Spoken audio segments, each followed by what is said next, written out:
तो कैसे हैं आप लोग। वेलकम टू एडू निर्माण।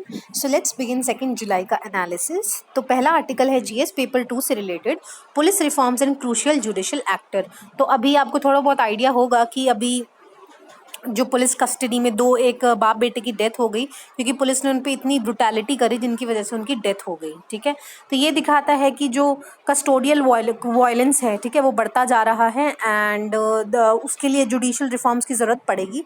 तो रोल ऑफ जुडिशरी है क्या इस चीज़ में? Judiciary as a source of hope and action. पहली बात क्या होता है कि हमारे पास क्या होता है जब हमारे साथ मतलब चलो आपको फंडामेंटल राइट पता है, ठीक है, सब पता है आपको, बट फिर आप क्या जब आप कोर्ट में ही अप्रोच नहीं कर सकते, ठीक है, वही जो सेक्शन आर्टिकल 32 कहता है right to judicial constitutional remedies, तो जब तक वही नहीं अप्लाई होगा सो उन फंडामेंटल राइट्स का कोई फायदा नहीं होगा ना।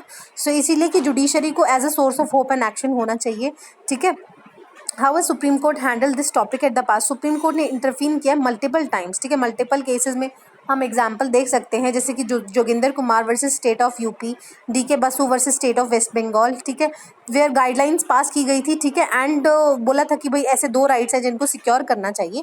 पहला राइट टू लाइफ एंड दूसरा राइट टू नो। ठीक है, एक तो राइट टू लाइफ है जो हमारा आर्टिकल 21 है, बट ये है कि राइट टू नो। अब आपने कभी ये क्या हॉलीवुड मूवीज उनमें देखा होगा, जब कोई अरेस्ट करता है ना तो बोलते हैं पुलिस वाले, you have the very right to be silent and non violent and you should mark, मतलब आपके पास ये राइट है, आपको एक लॉयर की, आप एक लॉयर हायर कर सकते हैं, ये कर सकते हैं, आपका क्राइम ये है। So that is what right to know. ठीक है, तो राइट टू नो होना चाहिए एंड राइट टू लाइफ होना चाहिए।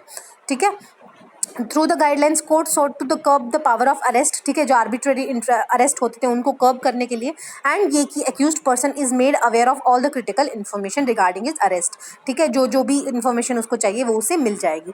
जो सीपीसी है, कोड ऑफ क्रिमिनल प्रोसीजर, ठीक है, नहीं सॉरी सीआरपीसी है, ठीक है, उसने भी बोला था 2008 में that give statutory backing to these judicial guidelines. ठीक है, and that is part of the law today as well. Finally in Prakash Singh versus union of India case in 2006 court pushed through new legislation for governing body forces. ठीक है, तो नई legislations लेकर आए, ठीक है, की component to the new legislation की भाई एक अकाउंटेबिलिटी हो, ठीक है, that contemplated a grievance redressal mechanism. तो क्या लेकर आए 2006 में? ग्रीवेंस रिड्रेसल मैकेनिज्म, कि अगर कोई भी किसी को बड़ी दिक्कत हो रही है, ग्रीवेंसेस है, तो उसको रीएड्रेसल कराया जा सकता है। What else has been advised by the judiciary to reduce police violence, कि भाई साइंटिफिक इन्वेस्टिगेशंस करवाओ, ये नहीं है मार मार के आप कोई उनसे बयान उगलवा रहे हो, that is a forced one. तो साइंटिफिक इन्वेस्टिगेशंस कराओ through the use of AI या जो भी आप चाहते हो, but investigation should be scientific ones. Fascination of techniques such as narco analysis, ठीक है, video recording of the investigation.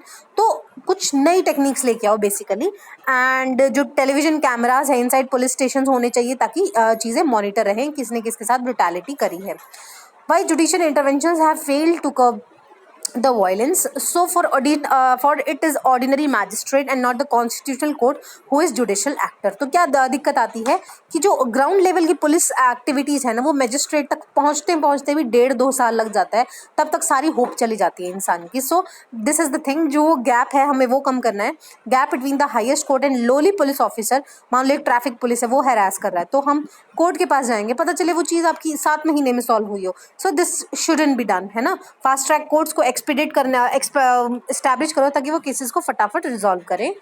And what needs to be done rather than expend energies on only passing more guidelines के जब बजाय आप ऐसे मतलब कि common man को ऐसी फैसिलिटीज़ प्रोवाइड करो जिससे उनको जस्टिस जल्द से जल्द मिले अगेंस्ट पुलिस वायलेंस या कोई भी और वायलेंस। ठीक है, एंड कॉम्पनसेशन क्लेम्स हो। ठीक है, एक ये और नई चीज़ हो सकती है कि भाई जितने दिन आपकी डिले होगी, ठीक है, मतलब जजमेंट डिले होगी या वो भी डिले हो रही है, उतना आपको कॉम्पनसेशन मिल जाएगा। तो दिस इज द थिंग, तो ये जब कॉम्पनसेशन होगी कि भाई अपने जेब से पैसा जाएगा, तब सारी चीज़ें जल्दी जल्दी हो सकती हैं। So this must shed the institutional baggage which often leads to them protecting the purpose supposedly vulnerable moral of police. ठीक है, तो वो चीज़ होनी चाहिए।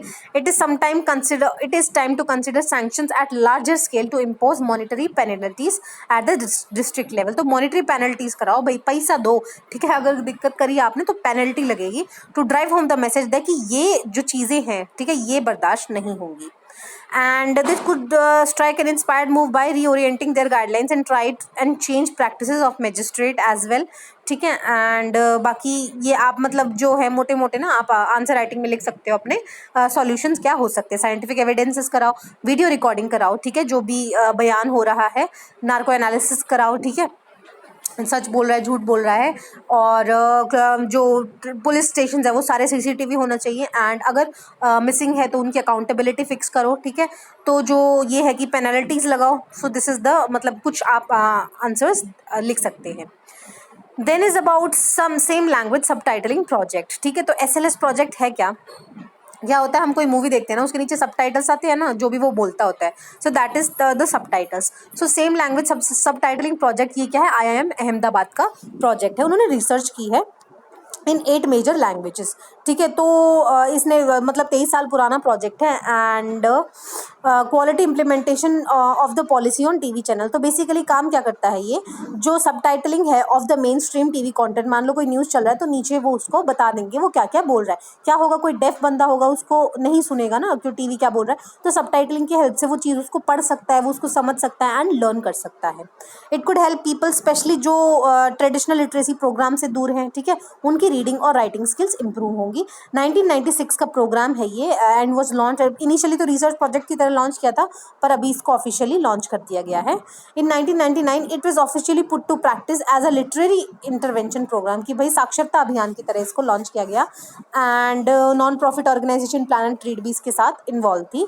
It has proven power to transform much of the TV and OTT content. ठीक है, OTT Netflix Amazon Prime वाला कंटेंट है, तो उसको ट्रांसफॉर्म किया है. ठीक है, क्योंकि वहाँ पे हर जगह ये सबटाइटलिंग वाली चीज़ आ सकती है, आई हुई है, जिससे क्या है, सस्टेनेबल हो चुका है, स्केलेबल है, मतलब ज़्यादा लोग एक्सेस कर पा रहे हैं, and extremely cost effective. Then the accessibility standards of the ministry of information and broadcasting जो 2019 में आए थे, तो under the right of person with disability act 2016 उन्होंने साफ साफ कह दिया कि भाई 50% ऑफ द एंटरटेनमेंट कंटेंट, ठीक है, जो भी आप कर रहे हो उसमें आपको कैप्शंस देना ही देना पड़ेगा बाय 2025. क्या होगा, इससे जो पीपल विद डिसेबिलिटी हैं उनको बहुत हेल्प मिल जाएगी. ठीक है, आपने अब्रॉड में मतलब दूसरे कोई चैनल्स, न्यूज़ चैनल्स होते हैं ना, उसमें क्या होता है, एक तो न्यूज़ रिपोर्टर होता है और दूसरा साइन लैंग्वेज में बात करता है. ठीक है, ताकि उन लोगों को भी वो रीच करवाना चाहते हैं, मतलब they doesn't want to exclude those people. So this will be a very good initiative, accessibility standard of the ministry of information and broadcasting. So the main approach of SLS is quite simple. ठीक है, subtitle करेंगे audio visual content को in the language of the audio tract. ठीक है, and जो भी audio match perfectly कर रही है, while watching news river can match the words. ठीक है, मतलब बेसिकली मैचिंग होनी चाहिए. ये नहीं आप 3 सेकंड पहले बोला और 5 सेकंड बाद सबटाइटल आ रहा है, तो मैच होगा तो उनको समझ आएगा, अच्छा इस चीज़ का ये मतलब है. अच्छा गो बोला है तो गो मतलब जाओ. ठीक है, कम मतलब आओ. तो ये वाली चीज़ें हो जाएंगी जब वो हियरिंग साइमल्टेनियसली हियर करेंगे. सिग्निफिकेंस एंड पोटेंशियल क्या है इस प्रोजेक्ट का, India is globally the first country where main streaming of SLS on TV and streaming content is being advanced for mass reading and literacy. तो हमने ऐसा पहला हमारा प्रोजेक्ट है, वो तो बाकी जगह भी होता है सबटाइटलिंग, पर हमने मास रीडिंग एंड लिटरेसी के लिए ये इंडिया पहला प्रोजेक्ट है globally. And when SLS is implemented on TV in all Indian languages, तो क्या होगा, गिव डेली रीडिंग प्रैक्टिसेस. तो क्या होगा, लोग डेली रीड करेंगे मतलब एंटरटेनमेंट कंटेंट से. एंड 600 मिलियन वीक रीडर्स हैं जिनको who currently cannot read and understand simple text like newspaper, उनको काफ़ी फ़ायदा होगा. With 3 to 5 years of regular exposure on entertainment content already watched, many of them will be functional and some the fluent readers. तो fluency आ जाएगी उनकी बातों में. Background क्या है भाई, close to 1 billion viewers in India watch on average 4 घंटे के आसपास TV देखते हैं. ठीक है, तो ये है कि इतना TV देख रहे हैं तो भाई कुछ काम की चीज़ करवा लें, इसलिए सबटाइटल्स वाली चीज़ें बेहतर हैं. कोविड-19 की वजह से और ज़्यादा लोग ये चीज़ देख रहे हैं TV, क्योंकि घर पे ही रहना है लॉकडाउन में. Has further highlighted potential of SLS solution for upping the nation's mass reading skills. ठीक है, एंड क्योंकि locked out of the school हो चुके तो बच्चा सारा दिन TV देखता रहता है. सो अगर उसको साथ के साथ वो मान लो कोई इंग्लिश मूवी देख रहा है, ठीक है, वो बात इंग्लिश में कर रहे हैं, ठीक है, डब हिंदी में हो गई है, ठीक है, या डब उसकी कुछ जो भी रीजनल लैंग्वेज है उसमें हो गई है, so he might be able to learn more कि भाई अच्छा इस इंग्लिश वर्ड का ये मतलब होता है. ठीक है, intermittent school opening and closures are to be expected going forward, कि भाई आगे खुल जाएगा, फिर कोविड का केस आ गया तो बंद हो जाएगा, ये तो चलता ही रहेगा. बट अगर हम SLS को एक्सपैंड करेंगे तो ये हमारा जो पैंडमिक का जो फ्यूटाइल सिचुएशन है, इसमें हम कुछ ना कुछ फायदा निकाल पाएंगे। A national implementation of SLS on existing general entertainment content on TV and streaming platforms, जो भी अमेजन प्राइम वगैरह है, over the top would revolutionise करेंगे basically reading and literacy in India. So जो वही ना मैंने बताया deaf and hard of hearing है ना, जो उनको काफी ज्यादा फायदा हो जाएगा इस चीज का। ठीक है, फिर देख लेते हैं G4 वायरस के बारे में। तो कॉन्ग्रेचुलेशन, एक और वायरस आ रहा है लाइन में, अभी खड़ा है।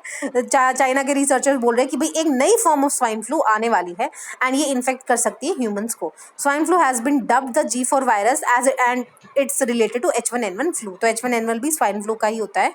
ठीक है, स्ट्रेन है एक जो 2009 में काफ़ी ज़्यादा इन्फेक्ट हुए थे लोग इससे, and it is a new strain of H1N1। H1N1 तो स्वाइन फ्लू का है और ये G4 वायरस इसका नया नाम है।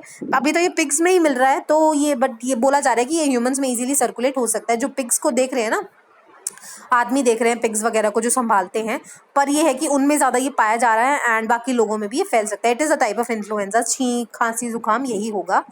And the new identified virus can efficiently infect via aerosol transmission. जैसे कि इसमें होता है ना, कोविड में छींक दिया, खांस दिया, बात कर लिया, तो एरोसोल ट्रांसमिशन। एरोसोल मतलब जैसे आप छींकते हैं ना, छोटे छोटे ड्रॉपलेट्स, वाटर ड्रॉपलेट्स आते हैं, वो एरोसोल्स होते हैं, तो वो ट्रांसमिट हो जाएंगे एंड द सेम थिंग जैसे कोविड फैलता है वैसे ही ये फैलेगा।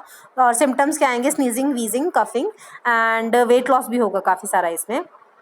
सो it has potential to become a human virus, क्योंकि जो स्वाइन वर्कर्स हैं जो पिग्स को हैंडल कर रहे हैं उनमें ये पाया गया है। And it indicates that the pre existing population immunity doesn't provide protection against G4 virus. ठीक है, तो ये नहीं है कि लो एंटीजेनिसिटी है इसकी, फिलहाल इतना ज़्यादा इन्फेक्शियस नहीं है, बट ये बोल रहा है कि पहले नहीं था जो उनमें था, जो वर्कर्स थे, बट अभी ये पाया जा रहा है। So it is very likely कि ये लोगों में फैल सकता है। H1N1 इन्फ्लुएंजा क्या है? Swine flu. It is a highly contagious, एक आदमी से दूसरे आदमी में जल्दी फैलता है, caused by type of influenza A virus in humans. It has been named so as people who worked near pigs, ठीक है, were seen getting infected by this disease. It was declared a pandemic by World Health Organization in 2009. तो तब भी ये महामारी थी, और ये स्वाइन फ्लू जैसे आज हमारे यहाँ COVID-19 है।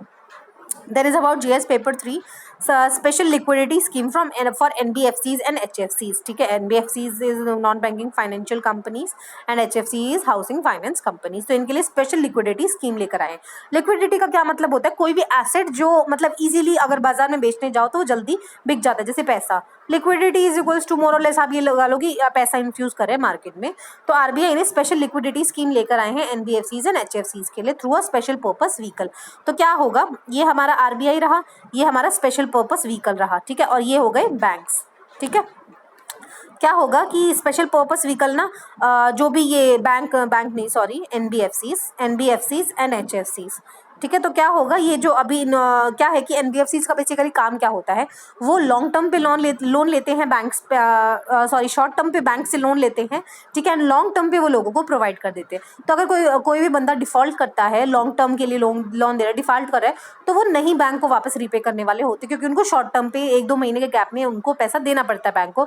सो इसीलिए उनके लोन्स ईजिली डिफॉल्ट होते हैं। तो अभी क्या दिक्कत आ रही है? तो वही लोन्स डिफॉल्ट हो रहे हैं क्योंकि कोविड क्राइसिस है। तो जो क्या है कि जो स्पेशल पर्पस व्हीकल होगा ना, ये जो एनबीएफसी से है ना, ये खरीद लेगा जो भी उनके लोन पेपर्स हैं।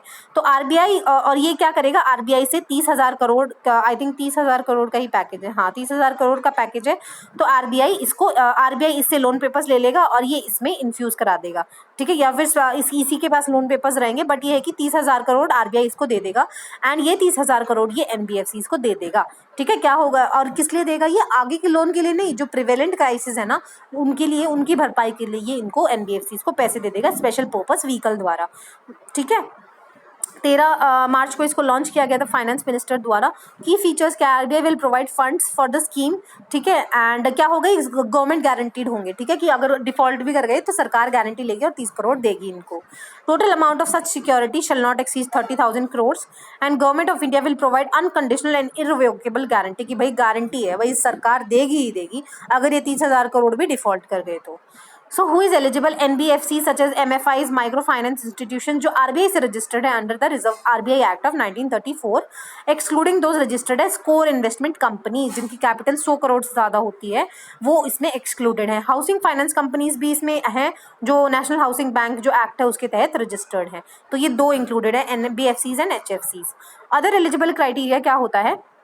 CRAR of the NBFC should not be below the regulatory mechanism 15% और 12%. सो CAR क्या होता है? Capital adequacy ratio. हम इसके बारे में पहले भी पढ़ चुके हैं. तो कैपिटल एडिक्वेसी रेशो क्या बोलता है कि आपके पास कम से कम इतने एसेट होने चाहिए कि वो आपको मतलब बफर के लिए रखो कि वो क्राइसिस आ जाए तो वो आप उसको बेयर कर सको. बेसिकली लिक्विड एसेट्स होने चाहिए. तो वो 15% जो आपको पूरा कैपिटल है ना उसका 15 से 2 एंड 12% होने चाहिए. जो मतलब बेसिकली उन्हीं को ये प्रोविजन जो एलिजिबल है ना, मतलब उन्हीं को ये फायदा दिया जाएगा जिनका कैपिटल एडिक्वेसी रेशियो 15% और 12% है. ठीक है. एंड नेट NPAs भी कम होने चाहिए. 6% से ज्यादा नहीं होने चाहिए आपकी टोटल कैपिटल से ज्यादा, है ना. Then they should have made net profit भी at least one of the last 2 preceding financial, पिछले 2 साल में आपका कम से कम 1 साल में आपने नेट प्रॉफिट करना चाहिए. ठीक है. ये नहीं पहले ही नुकसान में चल रहा है और फिर सरकार तुम्हें फायदा दे देगी. सो ऐसा नहीं है. They should be rated investment grade by SEBI registered rating agency. तो अच्छी खासी उनकी रेटिंग होनी चाहिए. इम्प्लीमेंटेशन कौन करा रहा है? SBI cap which is a subsidiary of state bank of India has setup SPV. ठीक है. स्पेशल पर्पस व्हीकल किसने? SBI कैप ने बनाया है. And it will purchase the short term papers. ठीक है. मैंने बताया कि NBFCs और HFC से ले लेगा वो papers. Who shall utilize the proceeds under this scheme solely for the purpose of extinguishing existing liabilities. तो जो existing है ना फिलहाल liabilities है उनको उन्हीं को sustain करने के लिए इस पैसे का वो further वो लोन में नहीं घुमा सकते. So the instrument will be the CPs and NCDs with the residual maturity of not more than 3 months and rated as investment grade. ठीक है. तो ये वही बता रखा है कि इतना इतना उसका मेच्योरिटी होगा. वे अहेड क्या scheme will remain open for 3 months for making subscription. ठीक है. 3 महीने का होगा एंड आप सब्सक्रिप्शन कर सकते हो कि भाई मैं एलिजिबल और मुझे ज़रूरत है. Period of lending for short duration of up to 90 days and by the trust and shall be period of up to 90 days. Basically 90 दिन के लिए आपको पैसा दे देंगे. And financing would be used by the NBFCs only to repay existing liabilities and not to expand assets. So this is the thing. तो इतना important नहीं है, एलिजिबिलिटी इतना important नहीं है. याद रखना ऐसी कोई स्कीम थी जो मतलब NBFCs को क्रंच के लिए हटाने के लिए लेकर आए थे, वरना फिर वही IL&FS क्राइसिस होने में देर नहीं लगेगी इंडिया में again. Okay. Then next article is lax on safety on Neyveli and Vizag disasters. ठीक है. तो क्या है कि जो विशाखापट्टनम में हुआ था आपको थोड़ा आइडिया होगा ही ना. तो वहाँ पे गैस लीक हो गई थी स्टाइरीन. ठीक है. उसके बाद से ये बोल रहे हैं कि भाई ये इस तरीके के डिजास्टर्स काफ़ी हो रहे हैं. ठीक है. And second fatal boiler blast in 2 months at plant in Tamil Nadu. Boiler एक बड़ी सारी मशीन होती है जिसमें हाई प्रेशर होता है. ठीक है. प्रेशर एंड मतलब उसमें काम करवाता है बॉयलर्स में. तो वहाँ पे बॉयलर ब्लास्ट भी हो गया. ठीक है. एंड ये central government owned NLC India limited में हुआ था. And once again underscore the value of safety protocols. ठीक है. जो इंडियन बॉयलर एक्ट कहता है उसकी जो सेफ्टी प्रोटोकॉल्स हैं उनको अंडरमाइन किया गया. इसमें इंडियन बॉयलर एक्ट 1923 में क्या है कि भाई ये ऑब्जेक्टिव है. हम जो ये एक्ट लेके आ रहे हैं इसका क्या ऑब्जेक्टिव है? Safety of life and property of people को बचा के रखना और जो डेंजर्स ऑफ एक्सप्लोजन है ऑफ द स्टीम बॉयलर्स उनसे बचा के रखना. ठीक है. एंड इंस्पेक्शन होना चाहिए उनका time to time during operation and maintenance of boilers of India. तो टाइम टू टाइम उनका मेंटेनेंस एंड इंस्पेक्शन होना चाहिए. डेफिनेशन क्या है? Boiler under section 2B of the act. Boiler is closed vessel. इस तरीके के बड़े बड़े वेसल्स होते हैं. ठीक है. ऐसे गेट खोल के फिर मतलब मैसिव प्रेशर होता है जिनकी कैपेसिटी 22 लीटर्स इन कैपेसिटी होता है and for expressing generating steam under pressure. ठीक है. पानी उबाल देंगे बट ये है कि प्रेशर होगा ना, बंद होगा तो प्रेशर होगा तो उसमें फिर उससे स्टीम बन जाती है और उबालते रहेंगे. एंड इंक्लूड्स एनी माउंटिंग और fitting attach to the vessel. ठीक है. तो बेसिकली उसमें काफ़ी सारा प्रेशर जनरेट हो जाता है जब उसको बंद कर देते हैं. एक्सीडेंट में क्या होगा? एक्सप्लोजन हो जाएगा बॉयलर का. ठीक है. या फिर स्टीम पाइप का जो जहाँ से आप स्टीम ही निकाल रहे हो ना बॉयलर से उसका एक्सप्लोजन हो जाएगा. कंक्लूजन क्या है? एक्सीडेंट बेसिकली बात क्या होता है? प्रिवेंटेबल होते हैं बट बात क्या है हम ध्यान नहीं देते तो उनका इंस्पेक्शन होना बहुत ज़रूरी है. So this is Indians boiler act. ठीक है. तो हमें सेफ्टी को पे कॉम्प्रोमाइज़ नहीं करना चाहिए. Then is about new butterfly species from Arunachal. So lepidopterists have discovered. ठीक है. जो बटरफ्लाई की स्टडी करते हैं अरुणाचल प्रदेश में भाई एक नई बटरफ्लाई मिली दो तरीके की. ठीक है. Striped hair streak. ठीक है. ये कहाँ मिली? Vijayanagar border Myanmar. ठीक है. तो it was first located by Japanese entomologist. तो पहले जापानीज ने हियानान प्रोविंस में इसको डिस्कवर किया था. तो इस तरीके की दिखती है. एलूसिव प्रिंस कहाँ मिली है? On the periphery of Namdapha national park. ये इंपॉर्टेंट है क्योंकि नामदाफा नेशनल पार्क कहाँ है, अरुणाचल प्रदेश में। It has a Vietnamese content connection was thought to be more familiar black prince found in the eastern Himalayas. ठीक है, तो ईस्टर्न हिमालयाज में पाई जाती है। एंड इल्यूसिव प्रिंस के वैसे इतना खास इंपॉर्टेंट नहीं है, बट ये है कि 2 स्पीशीज अरुणाचल प्रदेश में बटरफ्लाई की मिलेगी, क्योंकि हर तीसरे दिन नई स्पीशीज मिलती रहती है। जो हमने कल बताई थी ना वो ज़्यादा इंपॉर्टेंट है, क्योंकि वो सेम प्लांट ना 135 ईयर्स बाद डिस्कवर हुआ है ना, तो that is more important than these. So world first ever online BSc degree in programming and data science. तो IIT मद्रास ने लेकर आए हैं कि भाई कोई भी 12वीं भी कर रहा है ना, या फिर उसके बाद है जो तो वो अपने आप को इनरोल कर सकते हैं ऑन कैंपस UG कोर्स। ठीक है, ये तो वैसे ऑनलाइन है जो ये IIT मद्रास लेकर आया है, पर अगर कोई कैंपस अभी आपको पता ही होगा कि UGC ने अलाउ कर दिया है एक डिस्टेंस और एक आप रेगुलर डिग्री कर सकते हो। तो इसमें क्या होगा, videos from faculty, weekly assignments मिलेंगी एंड इन पर्सन मतलब एग्जाम्स में मिलेंगे बेसिकली, किसके लिए, प्रोग्रामिंग एंड डेटा साइंस के लिए। तो ओपन है हर किसी के लिए, जो भी क्लास 12th पास कर ली एंड 10वीं क्लास में इंग्लिश और मैथ्स थी जिसके पास, and graduating and working professionals भी इसका फायदा उठा सकते हैं। ठीक है, so this is the thing about IIT Madras. And Hul Diwas देख लेते हैं, 30 जून को मनाया जाता है among the memory of tribals. ठीक है, सिद्धो एंड कन्हू मुर्मू ट्राइब्स, ठीक है, जिन्होंने संथल रेबेलियन को करा था। ठीक है, संथल रेबेलियन आई होप आपको याद होगा, स्पेक्ट्रम के लास्ट पेजेस में दे रखा है, नहीं याद एक बार दोबारा से जाकर देखो। ठीक है, इम्पॉर्टेंट है मुंडा, ठीक है, और ये Santhal rebellion. So these are very important, जो आपको याद होने चाहिए। And it is believe to be first people's actions against British. So क्योंकि 1855 तो देख लो आप ना, उससे भी पहले का टाइम है, 1857 first war of independence. Then is about national doctors day 2020 celebrated on July 1st every year. ठीक है, to honour the eminent physician doctor Bidhan Chandra Roy. Doctors day was establish कब, 1991 में। ठीक है, ट्रेडिशनली कौन IMAs को ऑर्गेनाइज करता है, थीम इस साल की क्या है, lesson the mortality of COVID-19। First doctor day was observe on the March 28, 1933। ठीक है, जॉर्जिया में बनाया गया था। ठीक है, and he was the second chief minister of waste Bengal. ठीक है, जो बिधन चंद्र रॉय है, and he was also Mahatma Gandhi friend है ना, doctor. He was honoured with Bharat Ratna in the 1961। Then accelerate Vigyan scheme, vigyan is science. ठीक है, तो लॉन्च कौन करेगा, scientific and engineering research board, SERB ने लॉन्च किया है। किस लिए भाई, सिंगल प्लेटफॉर्म लेकर आएंगे, कैपेसिटी बिल्ड करवाएंगे, रिसर्च करवाएंगे, इंटर्नशिप कराएंगे and workshops across the country, जिससे हमारा विज्ञान एक्सेलरेट हो। प्राइमरी ऑब्जेक्टिव क्या है, थ्रस्ट देंगे on encouraging high and scientific research. ठीक है, साइंटिफिक रिसर्च कराएंगे and preparing scientific man power, जो आगे जाके रिसर्च कर पाएगी in the career and knowledge based economy. Components क्या है, अभ्यास। ठीक है, अभ्यास कंपोनेंट है to boost research and development in the country, जिससे क्या है कि PG और PhD स्टूडेंट्स को स्किल करेंगे, उनको ग्रूमिंग कराएंगे। ठीक है, एंड उनकी जो रिसर्च स्किल्स है उसको ज़्यादा बेहतर डेवलप कराएंगे इन द सिलेक्टेड एरियाज। ठीक है, ये नहीं हर किसी मतलब बेसिकली हर कोर्स को नहीं मिलेगा ये फ़ायदा, इनको कुछ डिसिप्लिन्स को मिलेगा। इसके 2 कंपोनेंट अभ्यास के, हाई एंड वर्कशॉप्स, कार्यशाला एंड रिसर्च इंटर्नशिप वृत्तिका। ठीक है, फिर क्या है, मिशन सम्मोहन। ठीक है, marks the beginning of accelerate विज्ञान। ठीक है, तो इसका पहला मतलब बेसिकली मिशन है मिशन सम्मोहन। इससे क्या होगा, वही encourage, aggregate and consolidate all scientific interactions. ठीक है, इसमें क्या होगा, लोग बैठ जाएंगे एंड वो साइंटिफिक इंटरैक्शंस करेंगे। इसके भी 2 कंपोनेंट है, संयोजिका एंड संगोष्ठी। ठीक है, वैसे तो ये पहले से ही जो scientific and engineering research board है, तो इसका पहले ही है, पहले का ही प्रोग्राम है। तो संयोजिका में क्या होगा, it is an open ended programme to catalogue the capacity building activities. ठीक है, मतलब लिस्ट डाउन करेगा जो भी कैपेसिटी बिल्डिंग एक्टिविटीज़ है इन साइंस एंड टेक्नोलॉजी जो supported by all government funding agencies in the country. ठीक है, तो उनको देखेगा एंड उसके लिए वो बच्चे इकट्ठे करेंगे बाद में। ठीक है, ताकि फिर उनको शॉर्ट लिस्ट करके मिशन जो ये अभ्यास है, अभ्यास कंपोनेंट्स के द्वारा उनको वर्कशॉप्स में इनरोल कराएंगे एंड रिसर्च इंटर्नशिप कराएंगे। So this was about accelerate Vigyan scheme. So this is important and I hope you like the discussion. Thank you so much for watching. Goodbye.